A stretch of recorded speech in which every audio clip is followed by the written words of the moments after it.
Hello, good afternoon to you here in Stockholm, in this part of Europe, and hello also to you that are following us on the web around the world. Very happy to be part here. I'm very happy to be able to talk to you about my favorite subject, which is the urban nature. And the title of my presentation is Resilient Urban Nature. And as you can see here, I am working with sustainable urban development. And by training, I am a systems ecologist and geographer and quite new to KTH. And therefore, I will bring in some ecology into this technical university that is the main focus here. So we think a lot about technical solutions, and especially in our cities, but we also need to do more because obviously those technical solutions are not enough. So we need to get help from other fields, other topics to achieve this sustainable development, not the least in our cities. And I would like to start with this citation from Henry Thoreau, saying that what is the use of a house if you don't have a decent planet to put it on? And this has been framed with one of the Sustainable Global Goals, the 11th ones about cities. So cities are a very important part, not just for themselves and as habitats for us humans, they're also very, very important for the sustainability of the whole planet, given that there are so many people living in cities today, more than half of the global population statistics says. I also start from these Sustainable Global Goals, and they say what we need to make. We need to make cities and human settlements inclusive, safe, resilient, and sustainable. And that's a huge task, a great ambitions involved in that, and that's just one of the 17 goals. But we don't just need to make cities and human settlements, we need to build capacity. Not just building, but building capacity to reach those goals in a changing world. A world that is constantly moving and that we need to deal with that change. This complex world is complex in its social domains, when you talk about nature or ecology, when you talk about economy. And we say that they're characterized by slow and fast changes. Some of them we know about, some we do not know so much about. And these changes interact across scales in time and space and creates emergent properties, new things that we have no clue would happen. And we had these cross-scale interactions. So what we have to deal with is a fair amount of uncertainty. And that's not something that goes very well with what we think about when we think about conventional urban planning. We need to plan for something, to reach certain goals, that we have a prognosis for something. This is a totally another idea of framing where we need to go with our cities to handle these changes and this high degree of uncertainty. We talk about that our cities and other systems around the world are characterized by many wicked problems that we need to handle.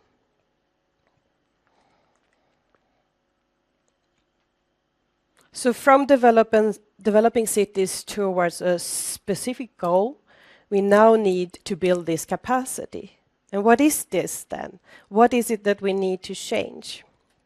We need to anticipate, plan for, act upon, and learn from our constantly changing environment and context. And these are the social changes, the economical changes, the physical, but even the technological changes.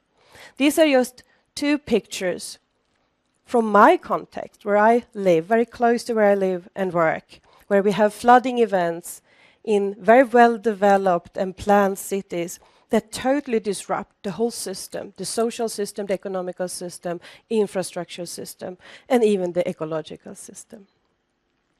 This is another event, the migration of people that we see all around the world today, another change that we didn't expect here in Stockholm, for example, but it just came and we had to have a capacity for handling that. And it's a bit too late to build that capacity afterwards. We need to be more prepared. So this is what urban planning and urban development needs to work towards, to have this adaptive capacity, so we can change with the changing context.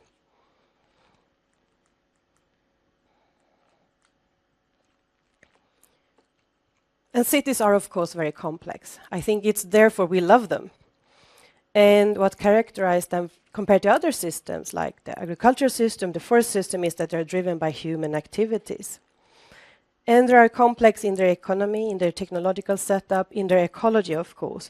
And not to forget that cities are very, very resilient. Not necessarily that they are resilient in a way we prefer, but there are many settlements that tend to just come back after severe disturbances, where Istanbul is a very good example, a city that has been destroyed so many times and came back. Cities are, by their complexity, heterogeneous, very diverse and connected, which is a great potential. These are things that we talk about as good for building capacity to handle change. But they're also vulnerable, complex, connected and dependent, and that's our challenge, because our cities today are connected to the globe and dependent. We as humans are dependent not just on the nature, but also on other humans in other cities around the globe, and that we need to cope with.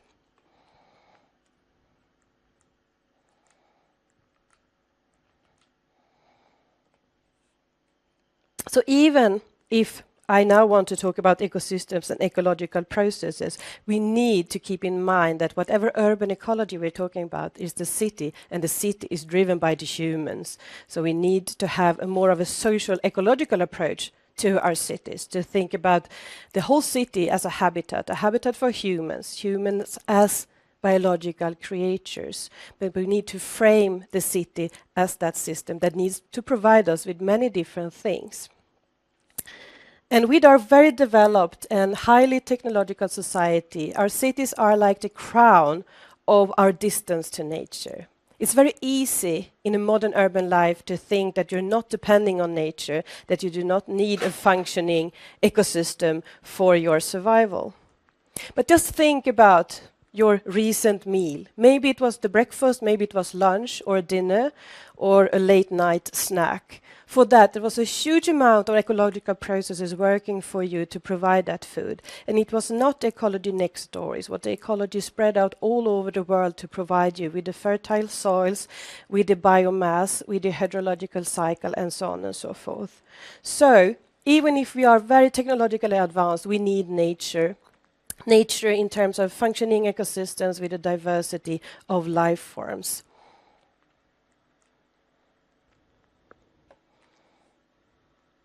But instead of trying to hide this dependency, we need to use nature. And there are many, many possibilities for how we can use nature in our cities to help us a little bit, because cities are a very tricky environment for us as humans, even if we like to be there or are forced to be there. So nature can support livable cities, if that's a goal that we have, a social, an ecological, and economical goals, livable cities. It can help us to decrease the urban ecological footprint. It can help us to mitigate environmental problems, and it can help us to increase human welfare and public health. And now I will go a little bit deeper into what that means. First of all, when it comes to a better local environment, many cities are struggling with these environmental challenges like air pollution, like noise pollution, and climate, local climate. It's dry, it's windy, it's very difficult for many people. The air is not good. And here you can see a number of examples, of course contextual, but describing how nature, a park, a row of trees, some vegetation on a roof can help to mitigate a problem, not solve it, but help to mitigate these kind of problems for a better local environment in our cities. Nature can also help us to decrease the ecological footprints, our dependence or our impact on the surrounding landscape and systems. For example, when it comes to water management, to keep water, recycling water, handling massive amounts of water when it's a flooding or a storm surge. Wetlands could be something that could help us out. Wetlands very well integrated into the built fabric. Maybe we can increase the food production in our cities. There are lots of challenges around that, but at the moment, a very trendy thing to do, to start growing vegetables in our cities. Maybe that could help us to be a little bit less dependent and vulnerable. And this one, I think, is very, very important, that in order to decrease our ecological footprint, we need to teach our kids what ecology is about. And we have no chance to do that by PowerPoint. They need to experience what this is all about, the nutrient cycling, the hydrology, species, biodiversity, and so on and so forth. And for that, they need areas to do that. And those areas cannot be very remote. They need to be close to the kindergarten and to the schools. And this is something that is crucial for many, many cities around the world to work towards public health. Independently on degree of development or economic prosperity, this is an issue that needs to be handled. How can we work to increase public health in our densifying urban environments?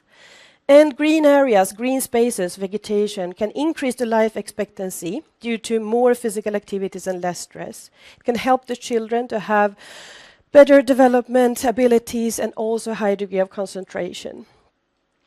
Not to forget that nature is also part of the cultural history of our cities, the story of our cities, the identity, and also a source of inspiration and engagement.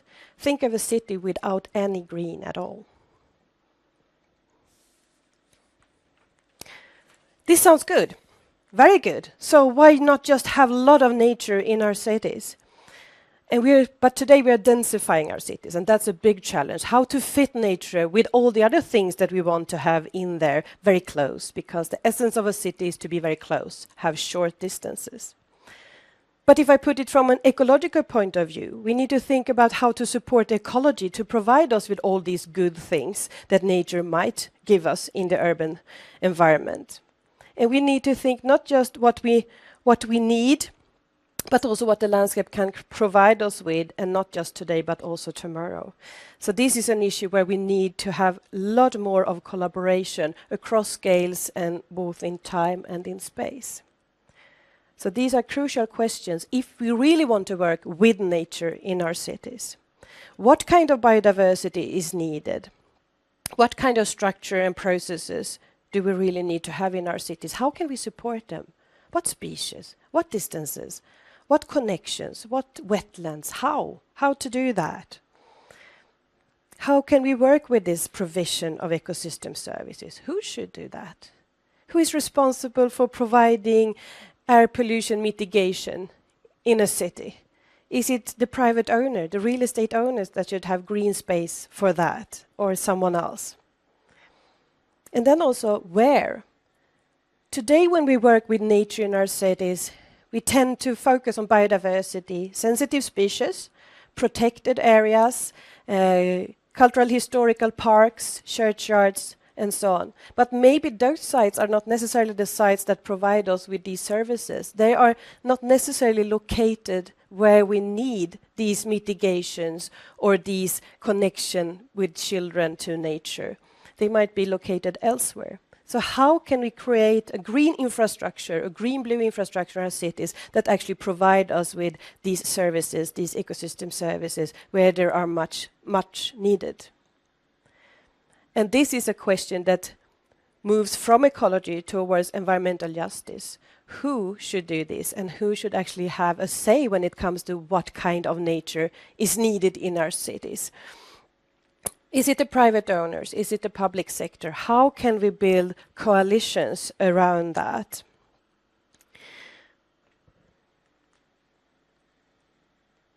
So if I then add the resilience to that, how can we create this capacity? Because it's not just for us to paint our cities in green. We need to work with ecology. It's not just for us to paint it green now. It needs to be green tomorrow and in 50 and 100 years' time as well. So how can we have this resilient provision of urban ecosystem services? First of all, I look forward and try to work for the prognosis of our future needs of nature in our cities. Today we very much focus on preserving and conserving that nature. But what is the need? When we build a new area, how much nature? What kind of nature? Where do we need to have nature in these new developments that we have? And how can we work with the whole landscape? I talked about cross-scale interactions. So how can we work from the small planting outside your door towards the regional green structures, like green belts or green wedges that we see in many cities around the world, how can they be connected? Because they need to, because the ecological space in our cities is so small. So we need to count all in, so to speak. So how can we work from yards to large-scale blue-green structures? Then there is this management. One of my favorite topics when it comes to who is going to take care of this nature, because it's going to need to be taken care of, because the urban environment is very tough for most species and most ecological processes. So it needs assistance. And public sector. Honestly, we do not have that kind of capacity in the public sector to really take good care of our urban ecosystems. So we need to broaden our vision and think about variation of user forms, those that are actually listening in, there on place, local. Who are the local people that actually know about their ecosystem, their closest nature? These ones need to be in coalition with those that might have the funding resources, the knowledge resources, the strategical power. So how can we incorporate that kind of knowledge? And then I said that everything is changing. So will our cities, and we will change. So how can we then have an urban green infrastructure that actually can cope with whatever social, economic, and ecological, environmental, global changes that we have? So we constantly need to evaluate and update how we think about urban nature. And this is just one way to start. And tomorrow, my conceptualization of this will be kind of outdated, and we need to have a new evaluation and discussion of what urban nature can be and should be. So we need experiments, and that's very risky. So we need to be a bit bold and forward-looking here. Finally, I've been talking about cross scales. I've been talking about different kind of knowledges. I've been talking about how nature can provide support to more sustainable urban development, more sustainable cities, and a livable urban environment for humans. For that, we need to rethink how we work with urban places.